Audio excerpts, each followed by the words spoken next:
Our guy sits by his sister's hospital bed. She's trapped in a deep coma. The cause? An S-rank hunter's mistake during a fight left her like this. Yang Jai is absolutely furious. He wasn't a hunter, but he just awakened something. Maybe the gods are telling him it's time for some serious revenge. Outside the room, his father is in a state of complete and utter rage. The hunter sent a rep, offering $100,000 for the medical bills. But his dad isn't having it. He wants justice and a real apology. That's when Yang Jai steps into the conversation and takes control. He'll take the money, but only if that hunter shows his face and apologizes. The suit says that's impossible, no chance that ever happens. Hearing that, our guy just gives a subtle smile. So this is how famous hunters really act. Cash is enough. He explains everything to his dad. They need the cash for Fei Fei, but he'll handle the justice himself. Everyone sees a weak kid, but they're about to be very, very wrong.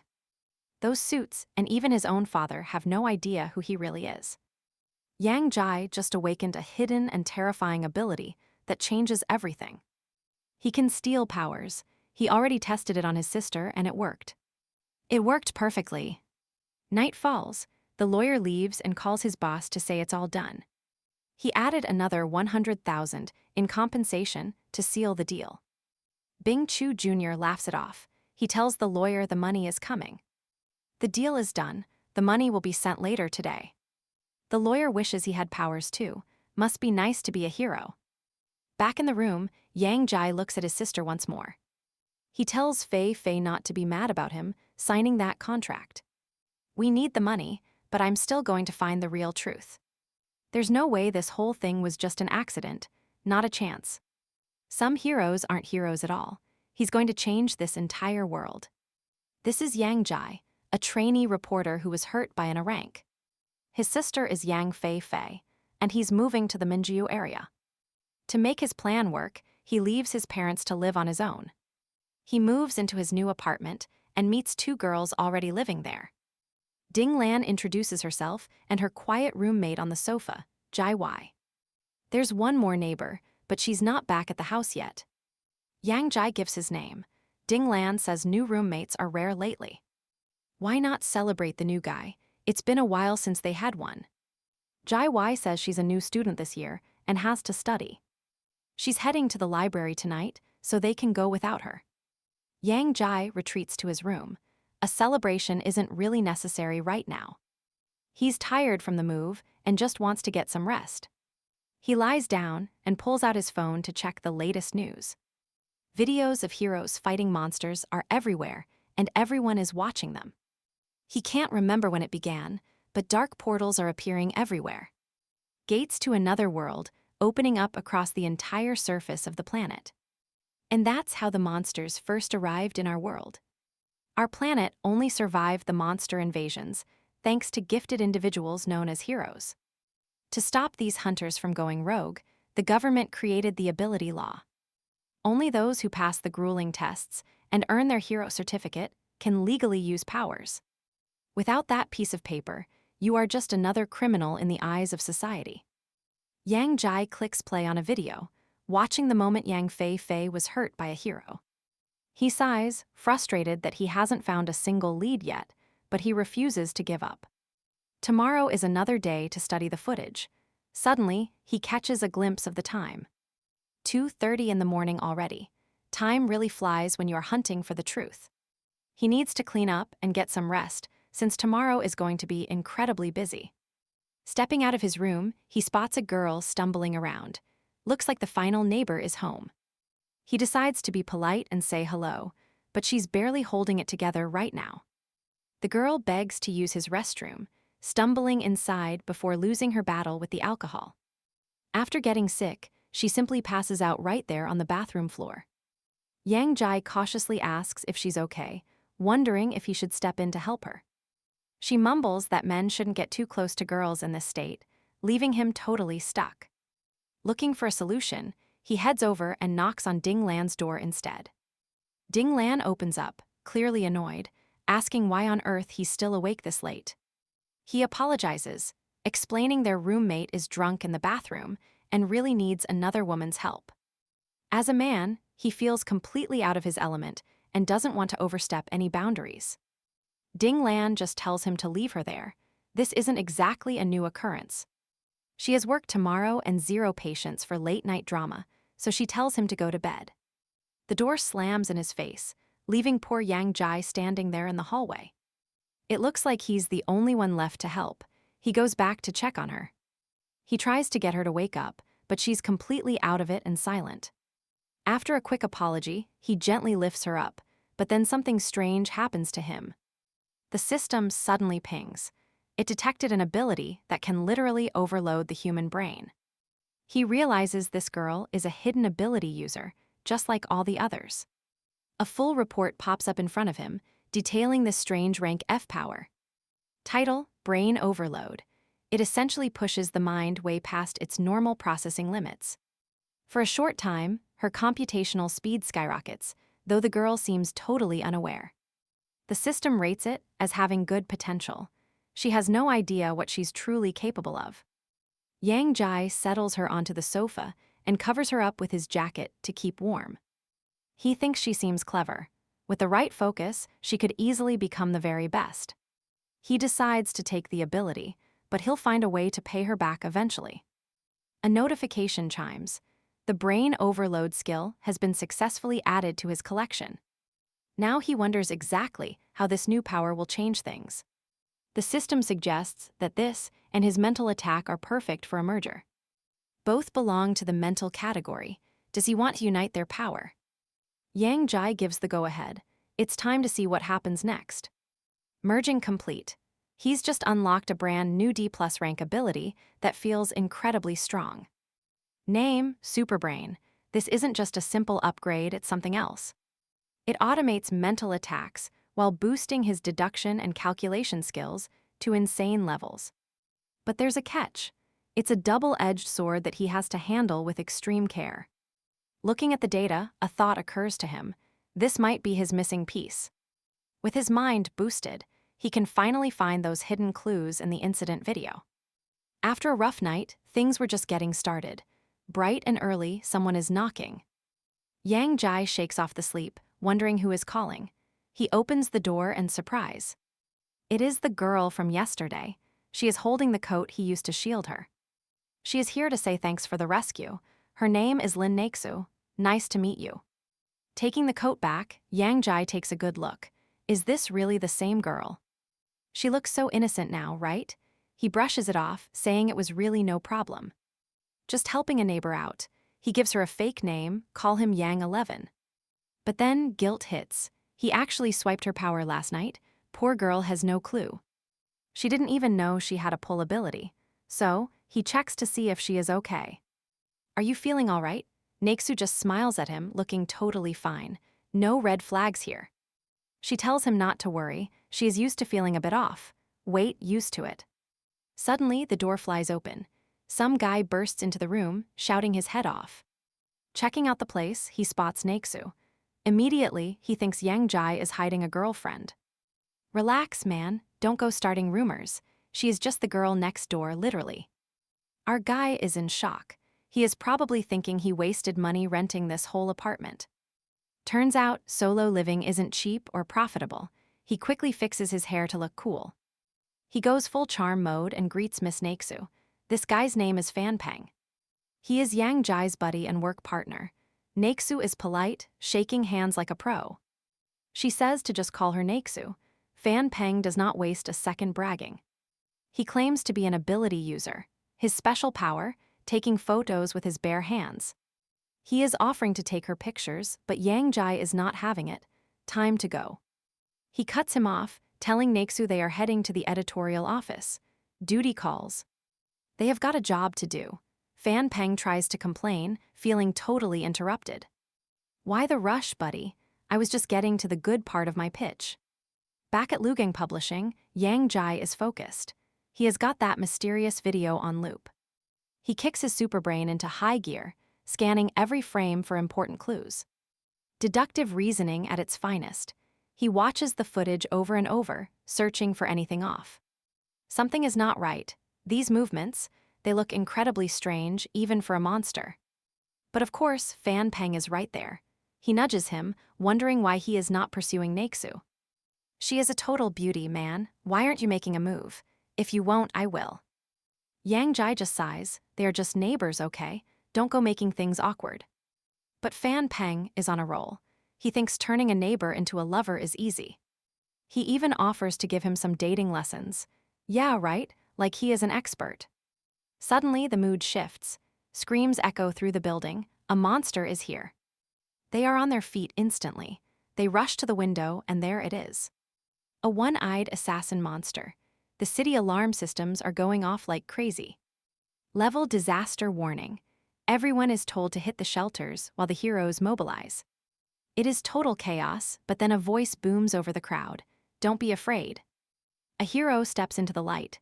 Enter the superstar, Spicy and Sour Noodles. Yeah, that is really his name. He promises to protect the city of Lugano.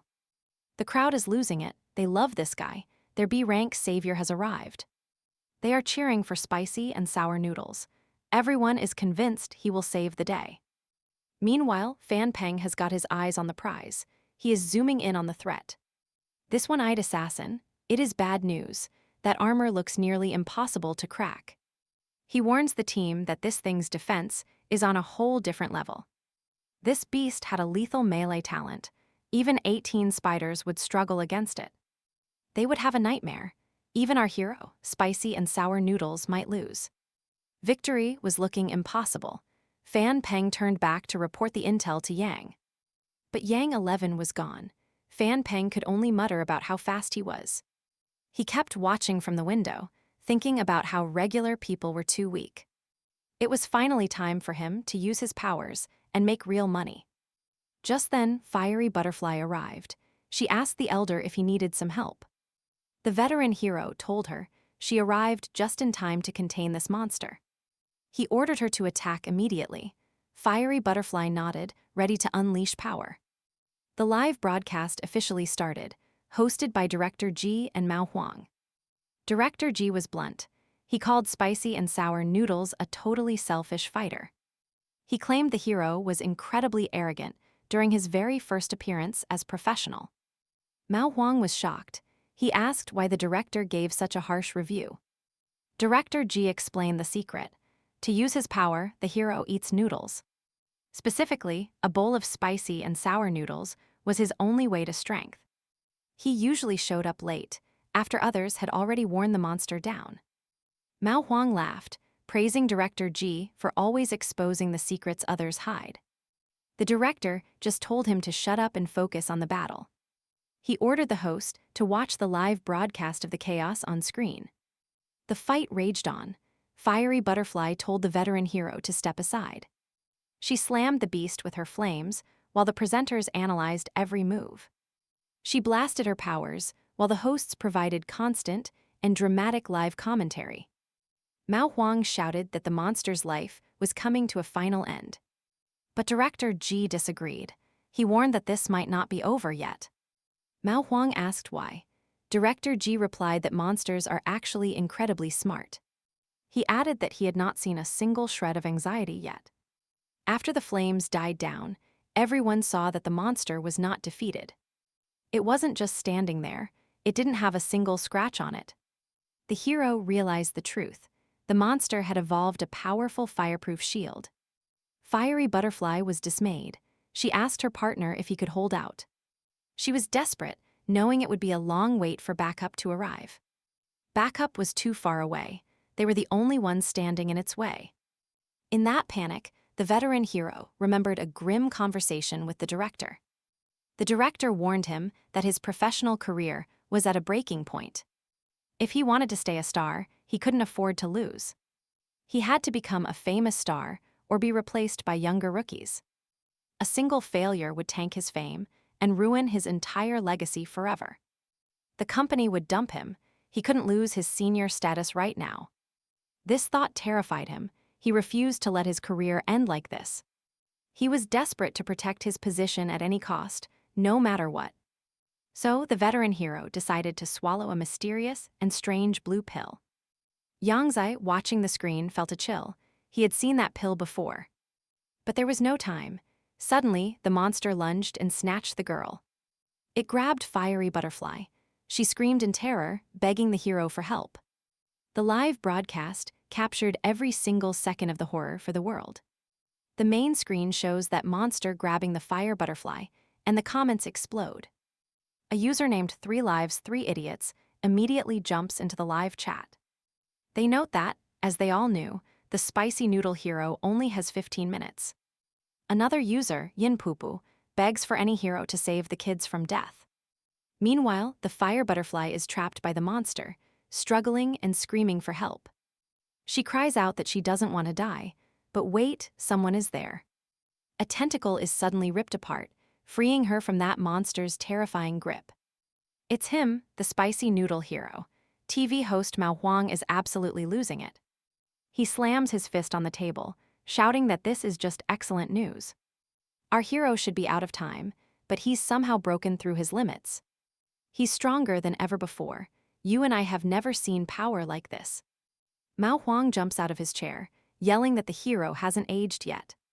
Director Ji looks on, totally shocked by how unexpected this whole turnaround really is. But an excited Mao Huang cuts him off, mocking the one-eyed assassin's weak attack. Down on the ground, the spicy noodle hero stands right before that giant beast. He looks it in the eye and declares that it's time to end this. The monster lashes out, sending every single tentacle straight at the hero's head. But the superhero just catches them easily. Is that really all you can do? At one point, the hero is covered by debris, but he gains his strength. He bursts out, shredding every single one of the monster's tentacles into tiny pieces. The beast is finally defeated, but our hero has pushed himself way too hard. He's completely out of strength. Blood drips from his mouth as he hits the ground. The fire butterfly rushes over to help, but she looks genuinely terrified of him. She looks at him, wondering what that pill did. He seems like another person. She grabs his shoulder, asking what in the world is happening to him now. Our hero tries to keep it together. He forces a grin at the fire butterfly. He tells her he's totally fine, just used up too much energy in the fight. She lets out a huge sigh of relief, saying he scared her half to death. Meanwhile, the crowd starts to rejoice. Heroes really are reliable when it counts. People are shouting that the spicy noodle hero is the coolest guy alive. Plus, a bunch of fans are suddenly confessing their love to the fire butterfly. Watching from afar, Yangs thinks that the whole nightmare is finally over. He's already thinking about the news reports, but he's totally forgotten about that pill. Then he looks at the monster's corpse and sees a tiny creature crawling out. He freezes. Was that really a clone? A miniature version of that one-eyed killer? This little creature is frantic. It scrambles out of the body and rushes him. Yangs realizes it's coming for him and starts calculating its high physical defenses. He realizes a mental attack might be the only way to actually take it down. The little monster vows revenge once it finds its owner and absorbs more power. It spots Yangzai standing there. The tiny assassin thinks he looks pretty tasty. It declares it will get revenge on the hero once it finds its owner. It just needs to absorb enough energy. Then it notices Yangzai standing nearby. The little killer thinks this young man looks very appetizing to eat right now. Now he will be my master. Yangzai looks at it with pure confusion. He just stares at the thing and asks, "Did you just say something?" Sending yourself here, he adjusts his glasses. Well, now your power is officially mine. He absorbs the one-eyed assassin skill, and the monster drops dead on the spot. The fire butterfly senses the shift and turns, realizing someone just used a powerful ability. Yangzai picks up the corpse, noting it was luckily just a weak, low-level clone. Even with its mental weakness, a D+ rank psychic attack shouldn't have killed it. He begins the extraction process. You and I are watching him pull strength from this beast. As he extracts the power, his system pings him with a brand new notification. New ability, B rank Fire Shield. It is a massive defensive upgrade for our main character. This skill makes him immune to fire below B rank and spikes his physical defense. Rating, an incredibly useful tanking ability. He is basically becoming an untouchable fortress now. After studying the stats, Yang compares it to an invisible shell covering his entire body. There's a saying that every ability has a weak spot, no matter how strong it is. But for a guy like him, that classic rule simply does not apply anymore. Meanwhile, the fire butterfly is searching for him, shouting to find out who is there. Yang hides behind a building. It's not time for them to know he exists yet. She lands right near his spot. Strange, she says, I felt a huge psychic surge. She can still sense a trace of someone. Suddenly, a man steps from the shadows. He looks her in the eye and asks, Are you looking for me? Total boss move. She spins around, demanding to know exactly what kind of ability he just used. He steps toward her. This is Yangzai, now wearing a mask to hide his identity. He doesn't want her recognizing him. She asks if he is a hero she's never met. Yang just tosses the one-eyed killer's corpse at her feet like a piece of garbage. No, he says coldly, I'm just a passerby who helped you clean up the trash. She looks down in shock, realizing it is a clone of the infamous one-eyed killer. She's stunned. This guy finished a dangerous monster in seconds, but he isn't a hero. She thinks he shouldn't be using his powers without permission, legal or not. Yang tries to walk past her, but she steps in and blocks his path. She accuses him of illegal ability use, saying he must come to the association. Yang stops and stares her down. Do you really think you can stop me? She gets angry, claiming his actions go against every law in the book. As a hero, she is ready to take action against him right here and now. He stays calm. Is this really how heroes are supposed to treat ordinary people? He reaches out, grabs one of her fire butterflies, and crushes it effortlessly. He walks right past her. Now then, he whispers, is it my turn to attack? Terror takes over. She flies away as fast as possible, screaming an apology. She begs for her life, admitting it was her fault as she disappears. As she flees, Yangzai mutters about heroes being nothing more than spicy noodles and pills. Whatever that hero was doing on the glacier, it must be the same shady deal. He pulls off the mask, determined to find out the absolute truth behind it all. Night falls. We see Yang riding the metro through the city of Luhansk.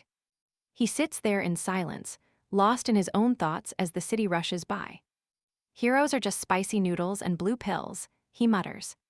What that hero was doing on the glacier the other day was definitely the same thing.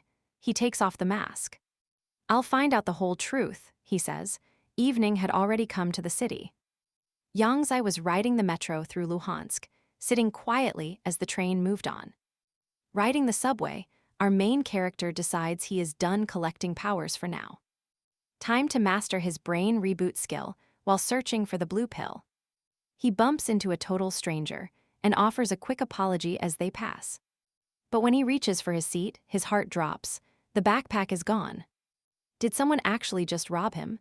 He springs up, eyes scanning the train car. Where is that rooster costume?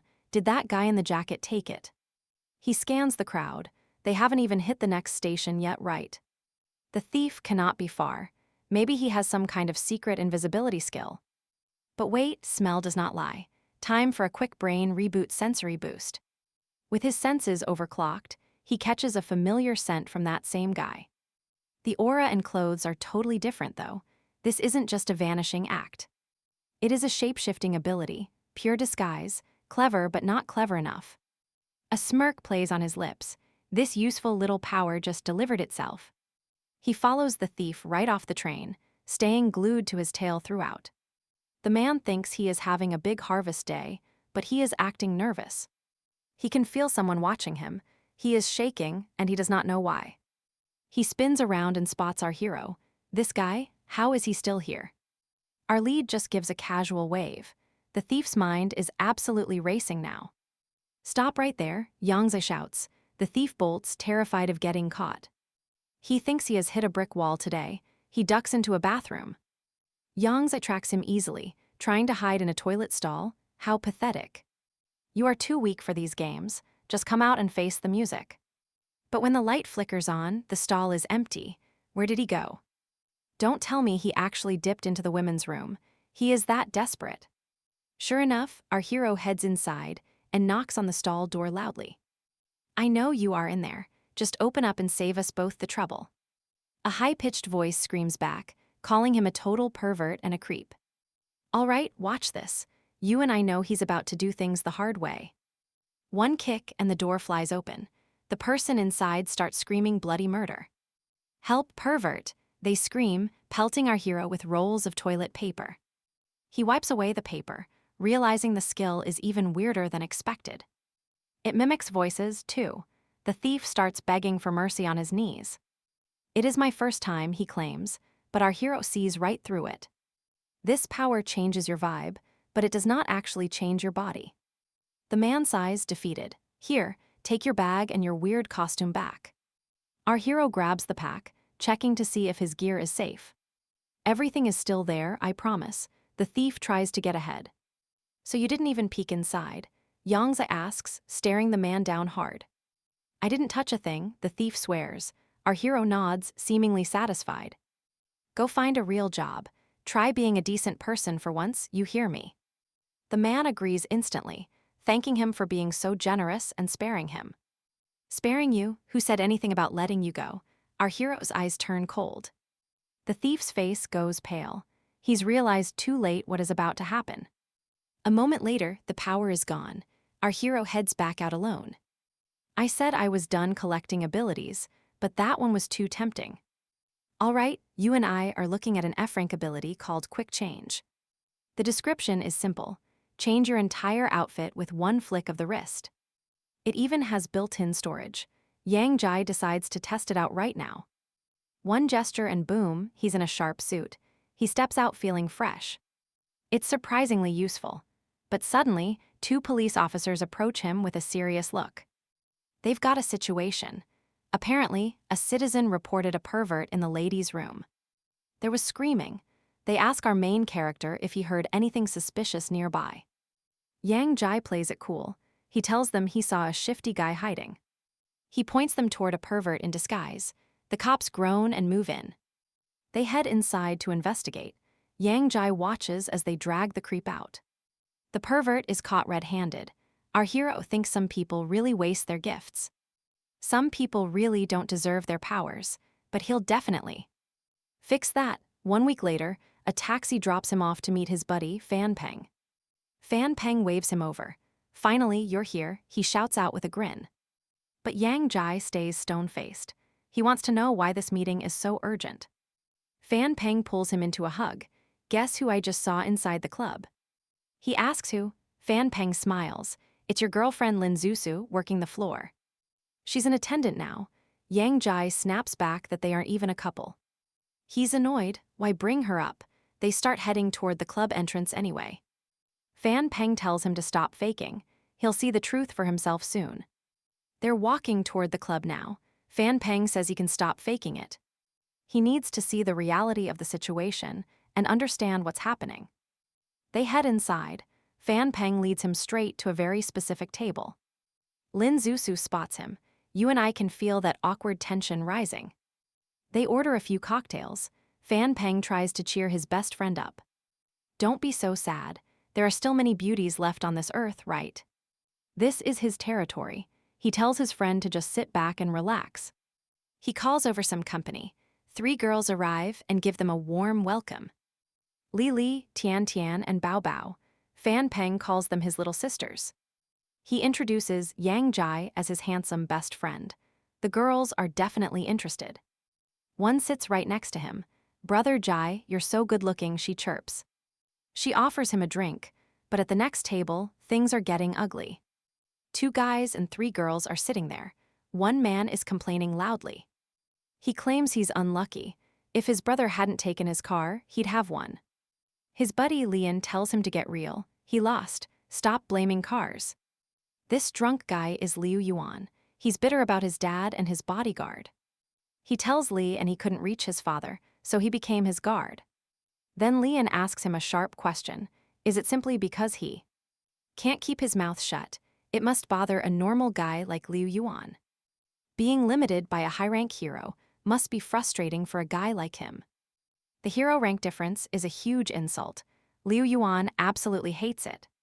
He snaps. Liu Yuan stands up and punches one of the girls right in the face. "You're all trash, what are you even doing here? This alcohol is garbage." He's fuming, how dare she serve him this trash? He stalks toward her now. The girl is on the floor. He stands over her and starts pouring out the bottle. He watched as the bottle came down. Yang almost jumped in, but then Fan Peng grabbed him, warning his friend not to be so reckless. See, this young master is Liu Yuan, the second son of a powerful A-rank mechanical hero from the Kunlun Company. Even worse, his bodyguard is a C-rank hero they call Fiery Fist. But Yang Jai wasn't listening. He just told Peng to let go and back off. Fan Peng argued that a normal guy like Yang stood zero chance against these heroes. Yang just shrugged. "I know, I'm just heading to the restroom," he lied. Meanwhile, Liu Yuan was back on his seat, flanked by two girls. He pulled them close. "Now you know how to apologize," he sneered, then ordered them to finish the girl.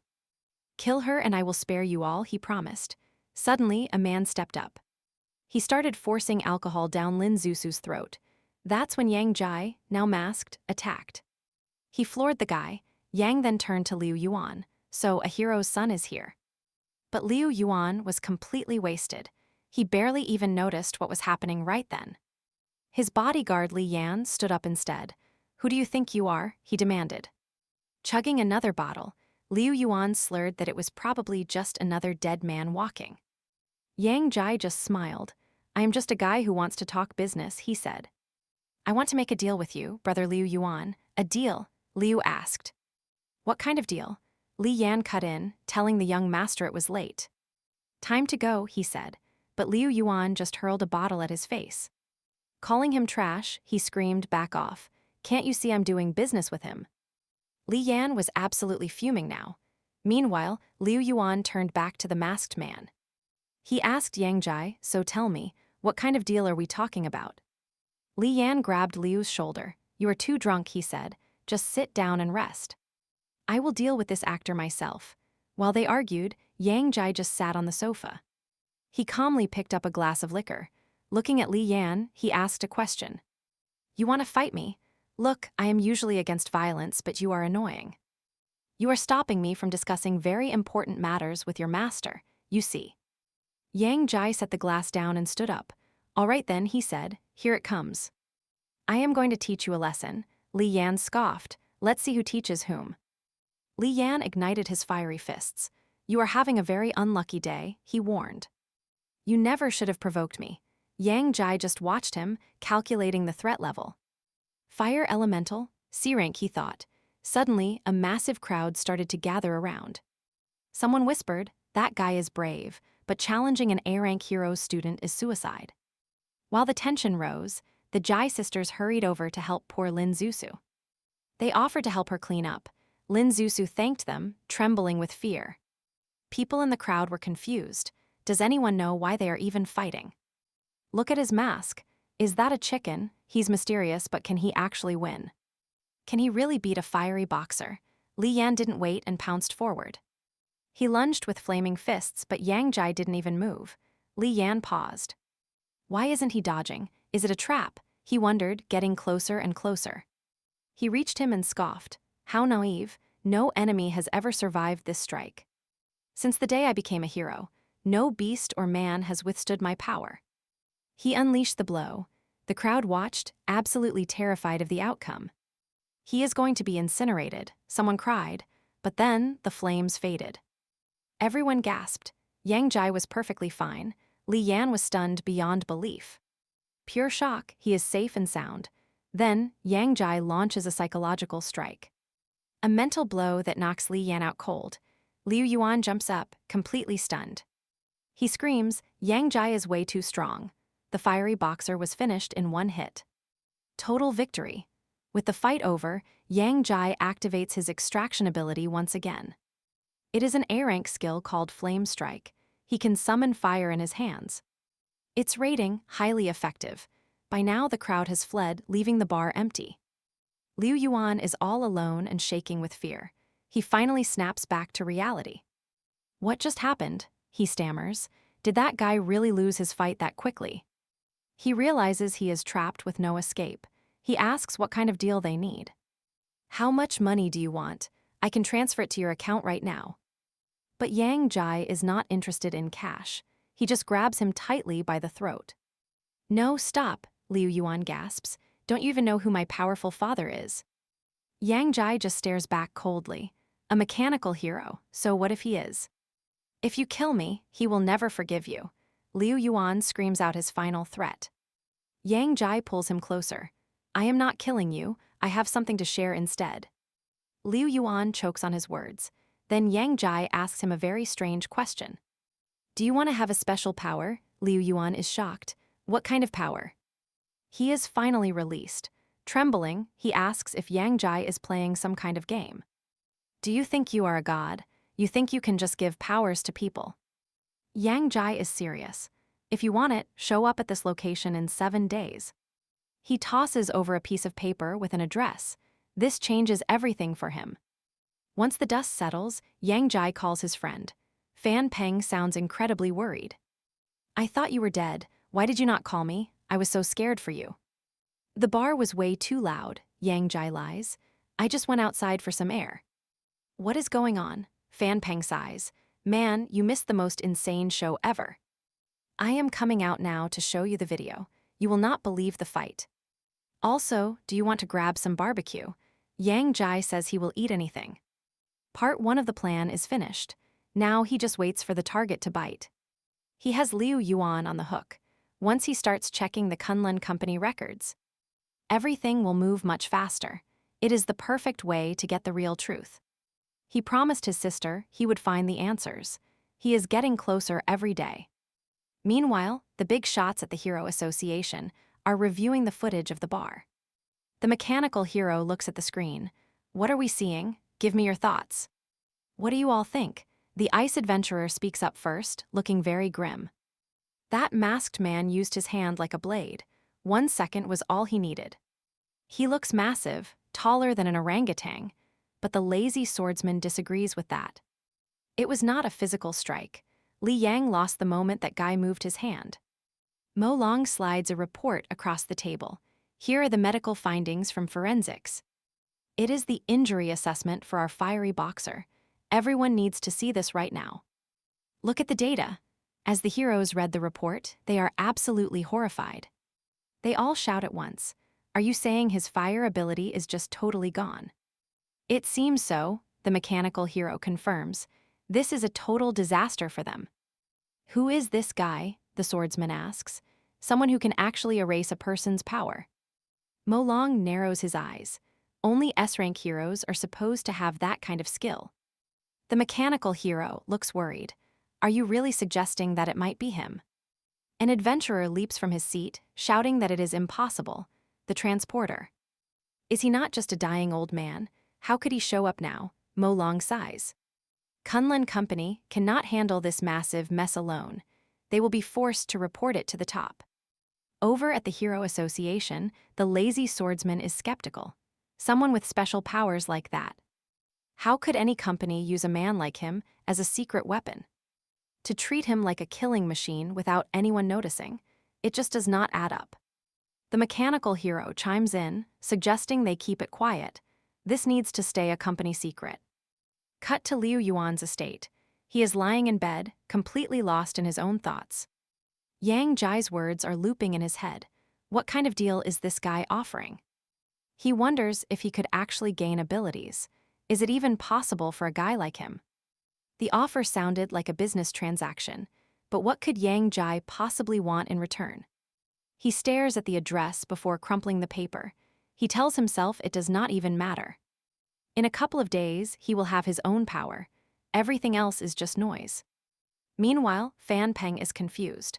Why did Yang Jai drag him to a museum of all places? Yang Jai plays it cool, saying he wants to study monsters so he can run away better. But secretly, he is wondering if he can actually harvest the powers of an S-rank beast. Inside, Yang Jai calls out his friend's obvious ulterior motives. It is pretty clear. He knows Fan Peng is not here for the history. He is here to pick up girls. Feng Peng does not even deny it. He says everyone knows this is where the beauties hang out. But Yang Jai has his eyes on a much different kind of prize today. He points toward a massive electric dinosaur. This S-rank monster is exactly what he came for. Standing 7 meters tall and 12 meters long, this beast was a nightmare from the early days. Its lightning strikes were legendary. It single-handedly paralyzed the entire city of Lujin during its rampage. The chaos it left behind was truly world-shaking for everyone involved. 5 A-rank heroes and 13 B-rank heroes fell to its terrifying wrath. Along with 27 C-rankers, it was a total, heartless bloodbath back then. As they approach the statue, Yang Jai spins a lie about writing a detailed news article. He talks about its electrical discharge, sounding like a true pro. Feng Peng is genuinely impressed. The guy is amazed by just how terrifyingly powerful this creature was in its prime. Inside, Yang Jai's mind is racing. Imagine extracting a power as fearsome as that. He reaches out his hand, but a guard suddenly cuts him off. Busted already. The guard barks at him, demanding to know what he thinks he is doing there. Yang Jai keeps his cool and flashes his journalist ID. He is just doing research, apparently. The guard looks the card over with a very suspicious eye. A journalist, huh? He hands it back with a strict warning. No funny business allowed on his watch. You can write your little story, but keep your hands to yourself. No touching allowed. Yang Jai and Feng Peng share a quick look. It is time for a little distraction. Feng Peng steps up, playing the fool to draw the guard's attention away from the statue. He starts asking about where to find the cutest girls in the building. Smooth move. The guard is baffled, wondering if this guy has actually lost his mind completely. Feng Peng just keeps rambling about finding someone who is not too rare or special. While the guard is busy being confused, Yang Jai finally makes his move. He stretches his hand toward the stone surface of the monster's statue. Here we go. The system voice echoes in his mind. Ability extraction sequence has been initiated. He can feel the raw energy surging, but something about it feels different. Was it really that hard to extract? Finally, though, Yang Yi pulls it off. The system chimes, extraction complete. He finally has the new power, but one look at the stats and he freezes, total and utter shock. The system stays silent, giving zero info. But then, the power awakens. Suddenly, the ability shows its true colors. Yang Yi is floored. Shock turns to pure annoyance. An E-rank, the name of this pathetic skill. Electricity, it lets him make a tiny spark ball, the official rating. Good for charging your phone, talk about a letdown, he just robbed an S-rank. An E-rank from an S-rank monster. He mutters, wondering if he is losing it. Did the power fade because the monster was dead too long? He starts questioning everything. Was his last success only possible because the target was still breathing and alive? He wanders the museum, frustrated, thinking to himself that this place is a bust. Looks like there is nothing useful here for me, but he cannot stop now. He refuses to leave empty-handed. The search must go on, by that evening. Back at his desk, the reality hits. He spent all day walking for this. Only 3 tiny skills after scouring the whole place. You have got to be kidding. First up, an F-rank, name, cloning, but the description is just embarrassing. A clone that lasts for exactly 60 seconds. The rating, it can flip light switches. Next in his collection of trash is an E-rank, another total disappointment for him. It is electricity again. Description, he can make a tiny ball of lightning. Rating, still just a phone charger. Then comes the third F-rank disaster. This one is called human control. It says it can make anyone like you. Evaluation, you are not about to do something unethical, are you? The system is sassy. Looking at this absolute garbage pile of skills, Yang Yi just sighs deeply. The power levels are so low it is actually terrifying, he remarks. Pathetic. If I can combine them, can I break them? He wonders. Let's find out. He tests the theory on a C-rank fire skill. First attempt, a total failure. He pushes again and again until finally, success. The system reacts at last. Ability destroyed. What is left? A level 1 item called dark energy. Description, a base substance, a perfect, indestructible black square. Weird. He holds the dark cube, his mind racing. What exactly is this mysterious energy? Are all skills built from these cubes? If so, I can dismantle any power. I can decompose abilities into their core components. This is a game changer. These little dark cubes, if I can take them apart, can I rebuild them? Can I use these to buff my skills? He decides to give it a shot. It works, system alert, ability improved. We just jumped up to E rank. Human control is now E rank. Description, you can mentally invade your target. Evaluation, a master of deception. Time to start the ultimate scam. Unbelievable. Yang Yi is thrilled. Is this for real? If he can truly upgrade them. Can he create his own S-rank skills? Suddenly, blood-curdling screams rip through the hall. Someone is shouting, begging to be left alone. Don't touch him. Pure chaos breaks out. Is Liu Yuan here for Lin Nezu? Her father says she is just crying. She cannot stop crying. Just endless tears as her father collapses onto the sofa. Smoking in her room, he insists they never meant to lie to her. Heartbreaking. Yang Yi walks in. Is the father really coming clean to his daughter? Working yourself to the bone just to send money back home. Then, mom steps in. She joins the conversation with a bombshell. Her brother needs a massive amount of cash.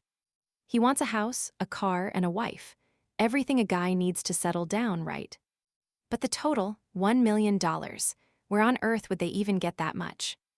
Lin Nezu finally snaps. She asks if they lied about her father being sick just for money. Was the urgent medical emergency all just a fake story? Do they even have a clue? How desperate she felt knowing her father's life was on the line. She was absolutely terrified. To save him, she worked 4 shifts a day, grinding from dawn until late at night. Her father just shrugs it off. He thought she'd just send whatever she could earn first. Then he'd find the rest later. He claims the Lin family bloodline simply cannot end here. Nezu realizes the truth. Was this all just a trap to sell her to some total stranger? Her mother steps toward her. She claims the man might not be educated, but he's kind. She promises he's honest and would never treat her badly, but Nezu has heard enough.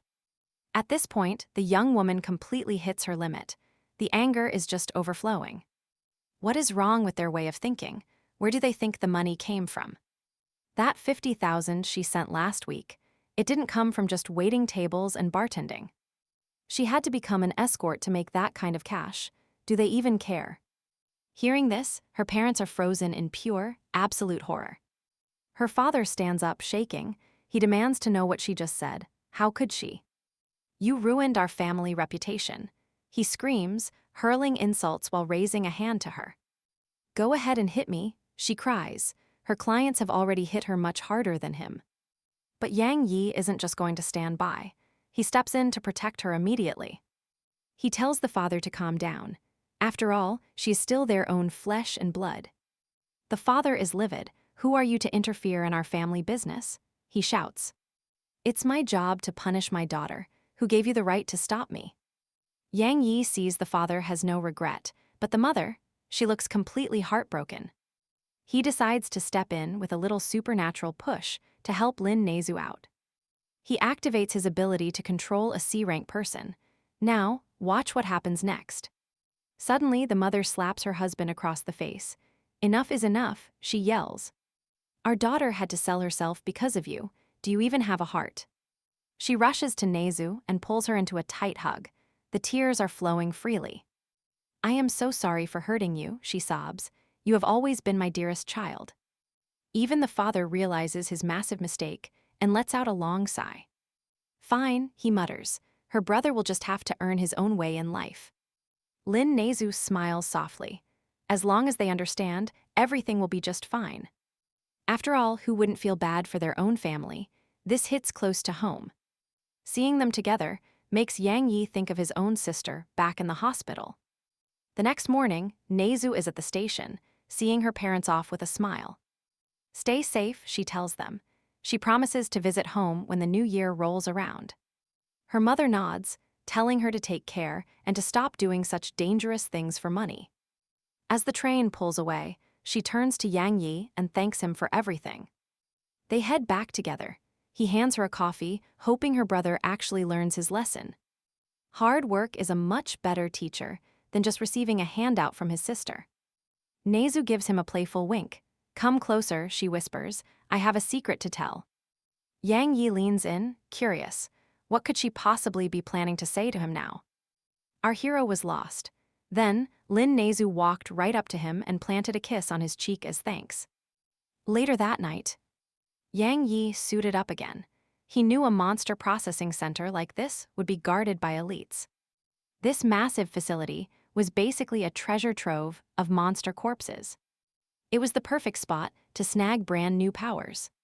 But getting inside required a stealthy approach. Front doors were not an option. A truck rolled by, and Yang Yi dived under. Clinging to the frame, but he was not alone. A girl was already hiding right there, signaling for silence. Is she a fellow thief? He wondered, a girl too. Bold move, Yang Yi decided to greet her, saying, what a coincidence. Small world, right? But the girl was clearly not happy to see him. Talk about bad luck, she snapped. We play by field rules here. Rely only on your own skills. She introduced herself as the representative of the Fahai Kyandodo Chamber of Commerce. Then, she asked his name. Just Yang Yi, he replied simply. She noted they were nearing the zone. We are almost at the unloading area, she said. I have to go. You cannot jump out while clinging to me. Hold on tight now. He grabbed her, and together they leaped from the moving cargo van. Clearing his throat, he asked her, how long will you hug me? Kyandodo turned bright red. Mortified, she scrambled to her feet very quickly. As if I'd enjoy this. It was purely survival, she retorted sharply. They slipped inside the processing room. Kyandodo noticed his wide-eyed gaze. You look like a total amateur. Is this your first time in business? I am new, he admitted, playfully calling her big sis for now. Since you are being respectful, fine. You can follow my lead then. They moved inside and found a truly massive monster corpse waiting there. Time for work. Kyandodo explained their specific mission goal for the boss. The client wants rare white chest fur from these giant werewolves. You have to cut it carefully. She opened a small box and laughed. Grinning like a villain, she bragged, my storage bag can hold anything. Pretty cool, right? Yang Yi just winced at that seriously uncool name. A space ability named that? Tragic. Next room, she commanded right away. As she turned, Yang Yi made his move and extracted a power. Rank D skill acquired, metal transformation. He can reshape any metal now. Every mechanic's dream. Suddenly, a loud alarm pierced the silent air. Both of them froze. Are we busted? Kyandodo whispered, her eyes wide. The door flew open. A terrified scientist in a lab coat burst out. He was screaming in pure panic. The monster, it is not dead. A huge tentacle shot out and snatched the poor man away instantly. He screamed for help. Yang Jai and Kyandodo dove for cover. Kyandodo grabbed him, shaking. What on earth was that thing? My legs are like jelly, she gasped. Support me just a little. Suddenly, a slimy tentacle wrapped around her and yanked her back. Yang Jai used his force fire. Save me, she screamed in terror. But the fire did nothing. He chased after the monster, thinking, this thing is incredibly fast. Clinging to the beast, Yang Jai notices metal posts everywhere. It is everywhere. Seeing his chance, he activates his rank D ability, metal transformation. He slices clean through a tentacle, and just like that, Kyandodo crashes to the ground. Yang Jai rushes to her side, eyes full of worry. Are you okay? He asks softly. Kyandodo pulls herself free from the gross remains. These tentacles have hooks, she gasps. It hurts so much. Looking at her, her shirt is almost completely shredded from the struggle. They both stare back at the creature. What kind of monster is that? Kyan asks. How is it even alive again? Yang Jai tells her they will find out soon enough. They have to see it for themselves. As they creep closer, the nightmare truly begins. They finally see it, and it is horrifying. Where a head should be, there is a massive skull. Giant fangs dripping with malice. Worse, it is holding captives who are desperately begging for help. Yang Jai and Kyandodo can hardly believe their eyes. Seeing this cruelty, pure horror sets in. They are completely speechless. It is just too much to take in. They are lost for words. I mean, this thing has tentacles bursting out of its eye sockets. Finally snapping out of it, Yang Jai knows he has to move. It is time for metal transformation. He throws up a defense, trying to block the monster's relentless and terrifying attacks. Kyan Dodo shouts that this isn't working. His current defense is quickly losing its edge. He needs a new plan fast, but honestly, Yang Jai has no idea what to do next. He is stuck. Meanwhile, Kyan Dodo is spiraling into absolute terror. She is convinced she is dinner. "We're going to die," she cries. Yang Jai scans the hellish scene. He realizes they can't keep this up. Something has to change, and it has to happen now. Then he spots them, gasoline canisters. He tells Kyan to stay calm because he has a plan. He promises to protect her. Kyan asks what he's thinking, but he doesn't have time to explain. No words, just action. He uses his power to hurl those gas canisters straight at the monster. Once they're in range, he triggers another ability to ignite the fuel. Boom. The fire opens a path, and the captives don't wait. They start running immediately. "Run while you still can," someone screams. Yang Jai and Kyan Dodo follow right behind them. A stray tentacle lunges for Kyan, but suddenly, an old man appears and slices it apart. The stranger is furious. He glares at them, his voice booming with pure, unfiltered rage. "So you're the thieves bringing monsters back to life to attack this place," he snarls. Kyan Dodo isn't having it. She snaps right back at him, demanding to know who he is. "Why are you shouting nonsense the second you show up?" She is clearly not in the mood. He sheathes his weapon, sighing, "What a disrespectful child. Back in my day, you were a baby.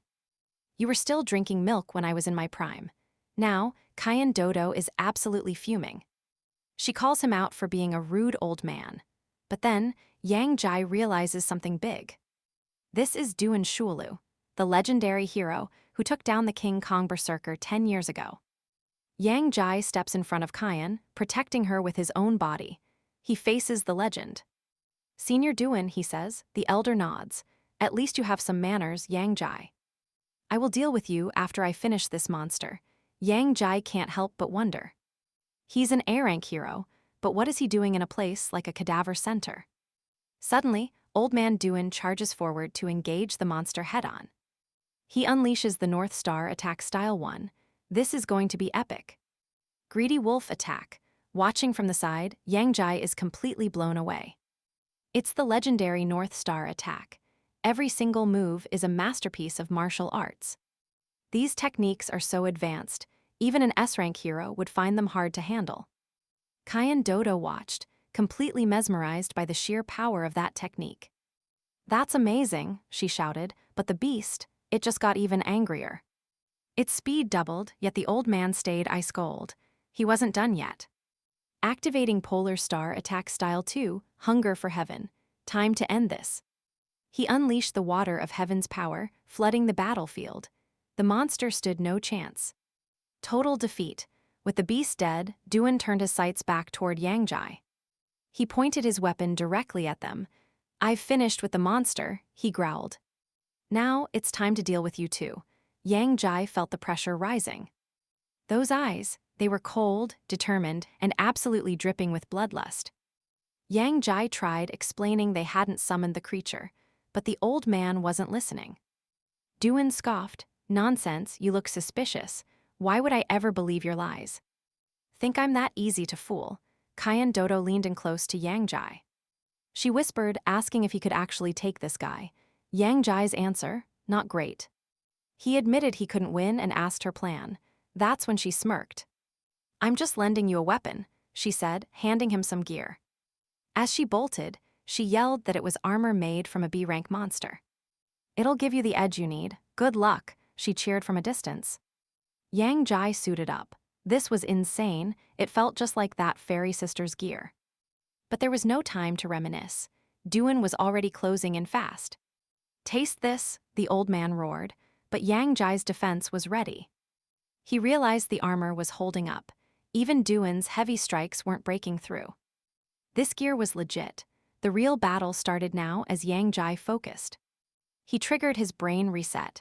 Suddenly, the old man's movements started to slow down. It helped, but slowing him down wasn't enough to actually win this fight. "I've got you," Duan shouted, launching a fierce follow-up. Yang Jai panicked. He couldn't dodge. No choice, he had to use his person control ability immediately.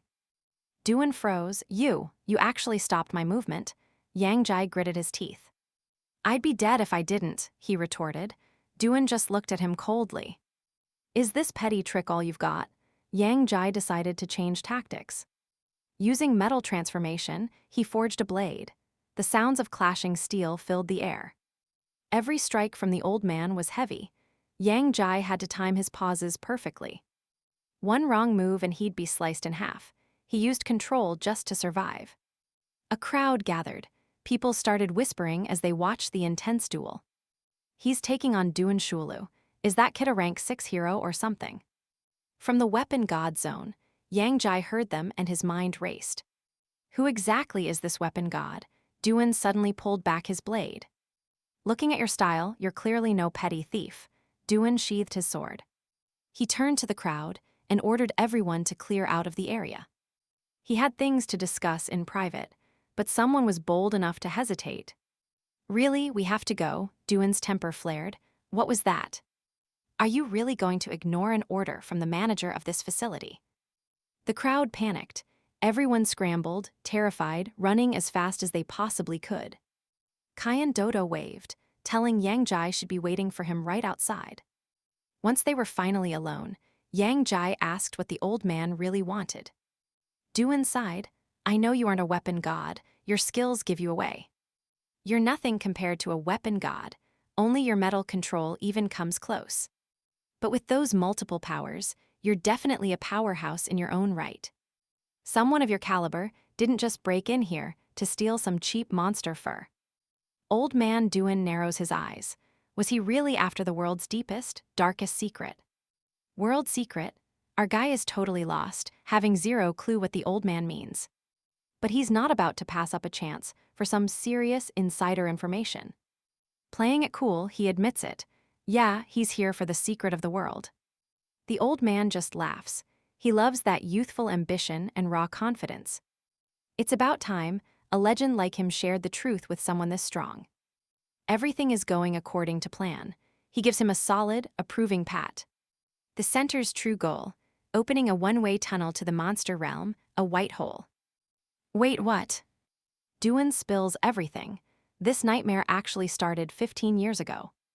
Back then, the white hole in Lugan City was successfully forced open. The association sent their top-tier heroes on a suicide mission into that monster world. Duan was right there in the thick of it, part of that elite team. Most S-rankers never made it back. Only Duan and 2 others barely escaped alive. See, these processing centers are built right on top of the Earth's weak points. By constantly burning monster corpses, they can rip open a passage to that other world. A direct path leading straight into the heart of the monster kingdom. Our hero listens, stunned, but what about that monster that came back to life? Duan turns serious. That's the one thing the public can never, ever find out. It's a mutation, a direct result of being exposed to the white hole's raw energy. To them, we're just prey in a cage. Humanity is trapped by these beasts. Our only hope is to unite the world's strongest if we want a fighting chance. Story time's over. The old man turns around and tells our guy he's free to go. Regardless of his faction, he needs to remember they're all fighting for the same species. The next day, things are heating up at the office building. A woman reports to the director, Duan is being reckless and doing something stupid. How could he just leak top-secret info to some random outsider like that? The director isn't worried. Other groups were going to find out sooner or later. You can't keep the world's biggest secrets buried under the rug forever. The woman interrupts. The high-level video conference from headquarters is finally ready. Over 25 major players are already on the call, waiting for updates. Every requirement for a Category S case has finally been officially met. Now, regarding that report from Lugan City, the conference has to start immediately. The tension in the room is thick as they prepare the official brief. Do they dare tell the truth to the associations promoting these heroes? Meanwhile, our MC visits his sister, Feifei, back at the hospital. He asks what she knows. The truth he learned today, it's pretty heavy. After talking with Duan, he leaves, but the crowd starts whispering. What happened in there? Did he really take down a legend like Duan Shulu? Kai and Dodo rush over, checking to see if he's actually okay. He plays it off. He can't let them know about his true powers yet. He tells Dodo to look him in the eye. Dodo is just totally confused. Jai activated his mind control skill. He ordered the girl to forget that he was wielding fire and metal powers. She should only remember that he provided this armor and that he still owes her $10,000. Then he snaps his fingers, and she finally comes to. She rushes over, glad he is safe. Jai later tells his sister the story, noting that Dodo reminds him of her. She is cute and loves money. Once his revenge is finished, he will save her. That evening in his room, Jai uses his metal transformation powers once again. He creates a star absorption ring. He takes the ability medicine, knowing he must hide his true power from everyone. He must use these items to trick Liu Yuan, and of course that snake. He uses his transformation skill and creates new gear for himself. Jai decides this set of clothes will be called Snake. His powers will be different from his usual identity.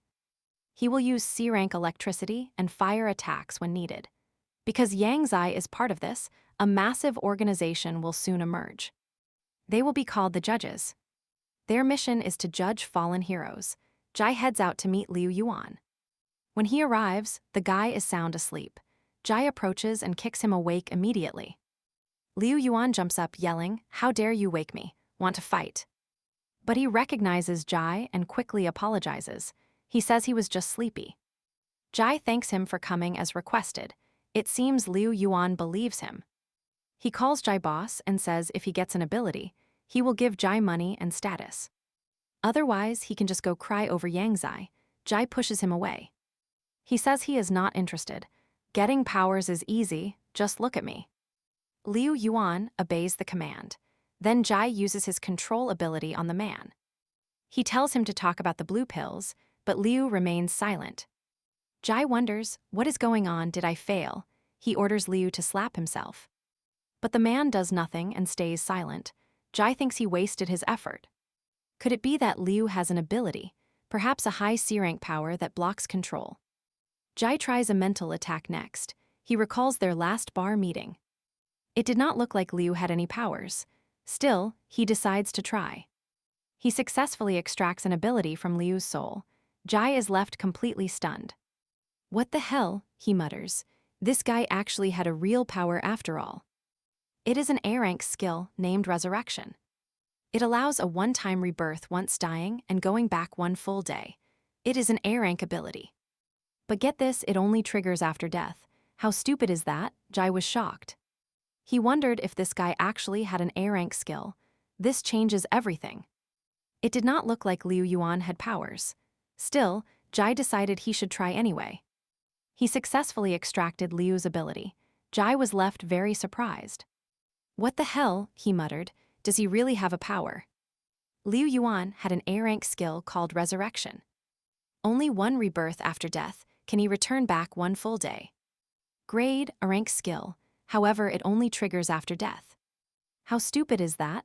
Jai was completely shocked. He wondered if this guy actually had an A-rank skill. This power would surely turn the tide of events. Speaking to the unconscious Liu Yuan, Jai told him that he would be kind after stealing his gift. He thought that now Yang Jai slides a pearl into Liu Yuan, one he got from the morgue center. After doing so, he commands Liu Yuan to wake up. The boy then jumps up and begs for the power. But then a thought hits Liu Yuan and he asks, "Wait, when did I even fall asleep?" Yang Jai tells him it's fine. He was just exhausted. He then asks if he sees this ring. Liu Yuan looks at the ring in his hand and nods. Yang Jai explains that this special star absorption ring was made by the organization to steal powers from others. Liu Yuan is shocked. It can really do that? What happens next? Yang Jai explains the organization uses special methods to turn these stolen factors into medicine. A potent serum that can empower ordinary people. He shows him a bottle of it. Then, he tosses the bottle into Liu Yuan's hands. The boy asks, "Is this special, or are you just deceiving me, Yang Jai?" Yang Jai replies, "Drink it and you'll know if it's real." Liu Yuan examines the bottle thinking, "Is it poison?" But if he wanted me dead, he wouldn't have waited. He drinks the contents. Yang Jai chuckles, saying he'll soon know the power of the ability. Liu Yuan's body begins to change. My whole body is on fire.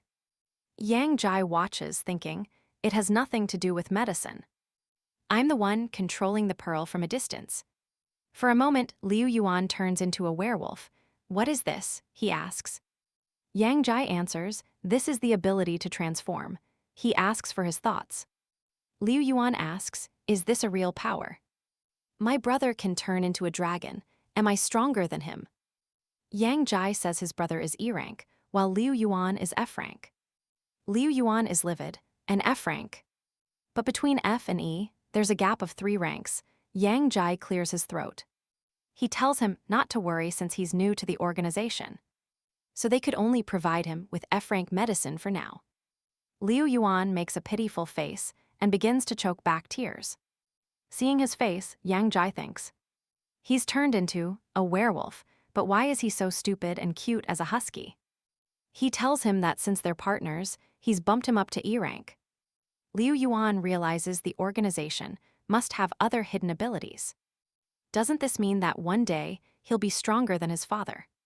He joyfully hugs Yang Jai again, calling him his father. He asks if they can change it to an A rank for him. Yang Jai tries to pry off the boy's strong hands and asks, who are you calling father? Liu Yuan tells him that he'll call him his godfather instead. He's never met a man who was so kind to him. Yang Jai says he doesn't have one. Even as a godfather, the organization's rules are strictly followed. Liu Yuan can only earn his rank through enough achievements. Liu Yuan accepts the godfather deal. He then asks what comes next. Curious about what kind of group they were, Yang Jai tells him to listen well. This secret organization is known as the Judges. It was founded by one powerhouse. Under the boss, there are 12 zodiac leaders. Yang Jai himself is the rooster. Liu Yuan is stunned. If someone as strong as his godfather is just a leader. Yang Jai warns him not to even guess. The boss rarely shows his face. He is completely mysterious, but Liu Yuan is focused on one thing, rising up fast. How does he earn achievements fast? Well, you and I are about to find out. You earn your stripes by finishing tasks, and I have one for you. Liu Yuan will use his status as the Kunlun heir for a specific hunt. His mission, find information on the blue pill. Now this is where it gets intense. Liu Yuan wonders what it is. Yang Jai explains it is a massive strength booster. He came to Lugan, specifically, to find the shadowy forces behind this new drug. Liu Yuan's eyes light up. A pill that grants power sounds like a miracle. But Yang Jai shuts it down immediately. Don't get any dark ideas about using it.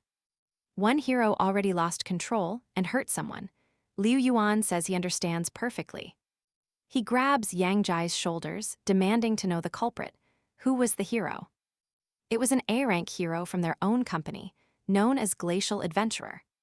Liu Yuan is shocked. Canyon, the guy who always acted so cool, he is an addict. Bring back info, and you will get a D-rank ability.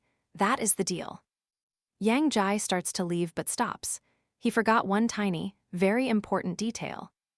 The effects of the medicine only last 1 week. Liu Yuan's time is running out. He has to finish the task in 7 days. Liu Yuan is totally horrified. The next day, Yang Jai is walking the city when he spots an announcement. He steps closer to see what is going on. It is a wanted poster for him. They are looking for Uncle Yujie, a lone man in a black cloak and mask. If you have clues, call Tan Dodo. Her phone number is listed right there. Yang Jai is so insulted he actually spits on the poster. The worker yells. After a quick apology, he takes the ad and leaves, grumbling about her schemes. He did not think she had a move like that. Then, he sees a group. It is Tan Dodo, but something is wrong. He decides to hang back and listen. 3 thugs have her surrounded. She is playing dumb, asking them what they want. A guy with piercings tells her to return the young master's missing blade. Tan Dodo claims she has no idea. A blade? She is not even carrying one. The masked man loses his patience. Stop the act, you are not fooling anyone. He apologizes quickly, takes the ad, and walks away feeling completely insulted. He mutters along the road about how that girl had a hidden plan all along. He did not think she would pull this. Suddenly, he spots people around the corner. Looking closer, he realizes it is Tan Dodo. Wait, is that really her there? What happened to her? He decides to follow them and listen for details. A group of 3 thugs surrounds her. She asks them who they even are. The guy with piercings warns her to listen and give back the master's blade. Tan Dodo says she has no idea what they mean. Blade? What blade? She claims she does not have one. The masked man cannot take it anymore. He yells at her to stop the act. This performance is over right now. You tricked the young master because he was naive, using fake jewels as bait. All for a sword. The guy with the piercings warns her to give it up if she likes living. Yang Jai is lurking nearby, eavesdropping on them. He wonders to himself if that blade is truly the legendary Muramasa. You and I are talking about an S-rank weapon. Is it really in her hands? Tan Dodo is thinking the same thing. Is this blade actually something special? If that is the case, she begins her next performance. She pulls out her small box and tells them with a straight face, "What young master? I have never heard of anyone like that. You must have clearly been mistaken." Yang Jai, listening to her, thinks her argument is terrible. Anyone could see right through her lies. It is obvious this greedy girl found the blade and has no intention of ever giving it back. The girl standing with the thugs says there is no need for chatter. They should just start acting. Things are about to get wild.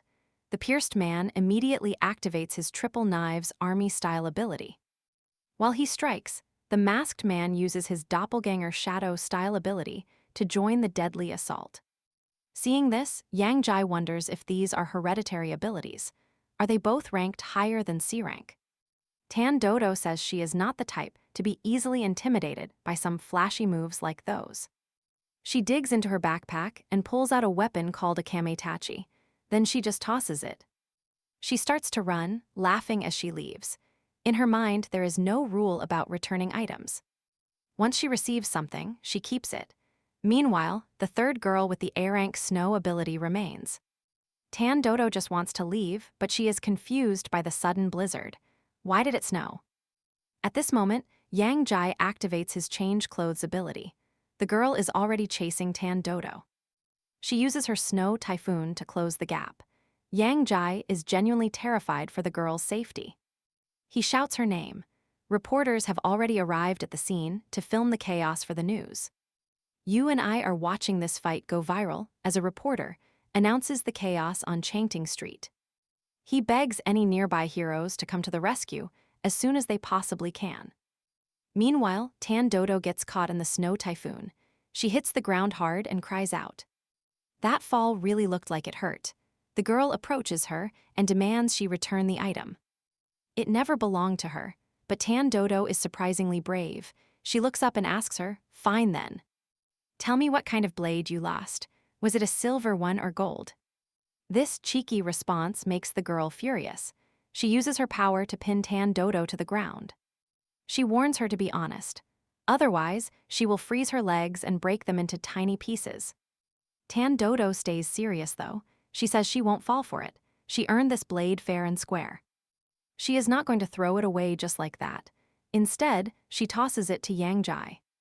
She shouts that the blade is now his. He gets it for the low price of absolutely free. Yang Jai catches it perfectly.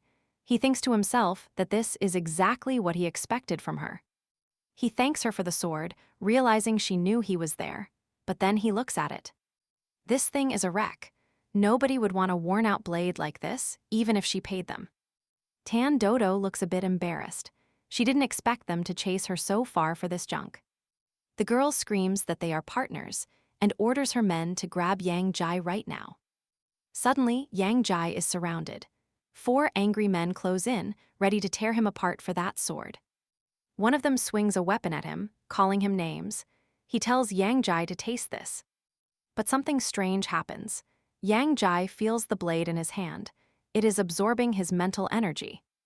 His body starts moving on its own. He wonders if he is losing control of his own limbs. Without putting in any effort, he slices the man clean in half. He is left in total shock. One of the thugs lunges at Yang Jai, shouting insults and telling him to taste his blade.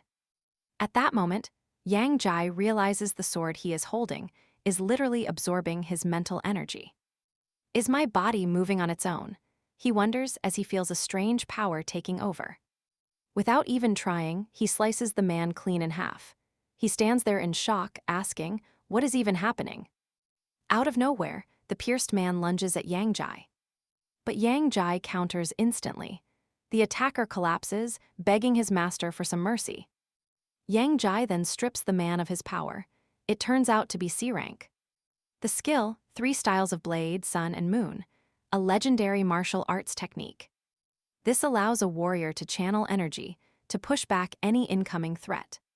But Yang Jai is already shaking. That cursed blade is draining his very life force. His mental focus is slipping fast. He just cannot take the strain anymore. Behind him, the girl prepares a strike. Is he forced to use rebirth today? Suddenly, help arrives. A brilliant emerald light completely floods the entire night sky. The onlookers gasp. Is this the light of despair or our hero's salvation? Kendo Dodo stares up in awe. Could it really be the legendary lazy swordsman? Alongside him comes the powerhouse Mo Long. His presence changes everything in an instant. He tells the girl her group was out of line back in Region 6. But starting a rebellion in Region 1, now, that is just plain suicidal. She claims they only want their property back, accusing others of abusing power. Kendo Dodo points her finger, demanding they stop.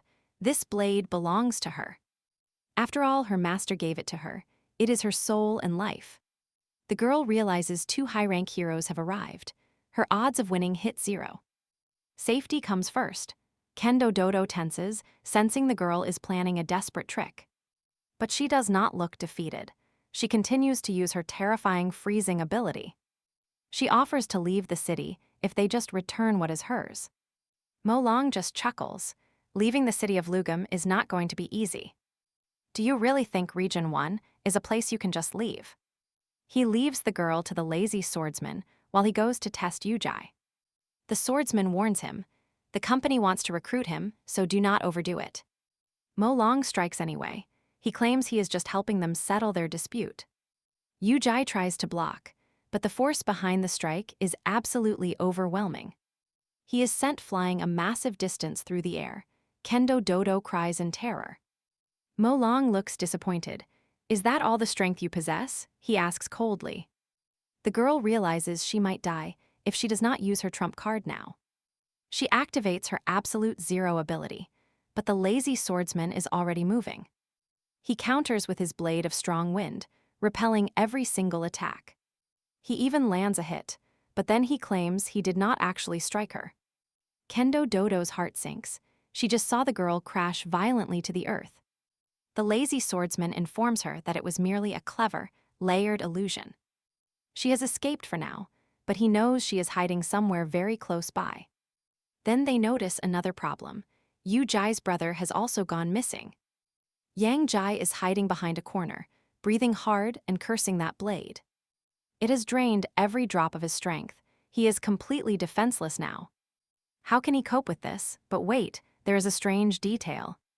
Let's look closer at the scene. Something is not adding up here at all. The girl might be gone, but the danger is far from over. You and I are about to see if Yang Jai can pull through. His body is broken, but his spirit is still fighting. This is intense. Is this the end for him, or just the beginning of a legend? If this weapon came from a beast, could he really extract its skill? He took the gamble. Right then, the system confirmed the extraction was starting. Success, Yang Jai also banked 2,500 units of dark energy. Then he watched the blade crumble into black cubes. Realizing that even though he missed the pearl of ability, he'd gained massive dark energy cubes. This was S-rank material, no doubt.